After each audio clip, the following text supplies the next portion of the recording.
జగన్ని ఓడించడంలో కీలక పాత్రలు పోషించినటువంటి అధ్యాపకులు జగన్ వెళ్ళిపోతే అంతా సర్దుకుంటుంది, సక్రమంగా నడుస్తుంది అనుకున్నారు. ఇప్పుడు కొత్త సమస్యను ఎదుర్కొంటున్నారు.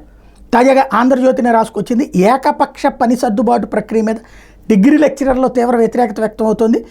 తమ అభిప్రాయంతో పని లేకుండా అవసరమైనటువంటి సర్దుబాటు పేరుతో సుదూర ప్రాంతాలకు పంపడం మీద ఆవేదన వ్యక్తం చేస్తున్నారు. పాఠశాల విద్యాశాఖ అమలు చేస్తున్న సర్దుబాటు విధానంలో టీచర్ల అభిప్రాయానికి విలువ ఉందని వాళ్ళు గుర్తు చేస్తున్నారు.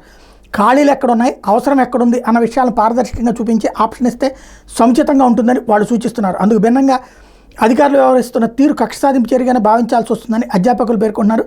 ప్రభుత్వ డిగ్రీ కాలేజీలో మరోసారి పని సర్దుబాటు చేపట్టాలని ఆ శాఖ నిర్ణయించింది. తాజాగా జోన్ 3లో 9 మంది లెక్చరర్లను సర్దుబాటు పేరుతో నాగార్జున సాగర్లోని రెసిడెన్షియల్ డిగ్రీ కాలేజీకి పంపారు.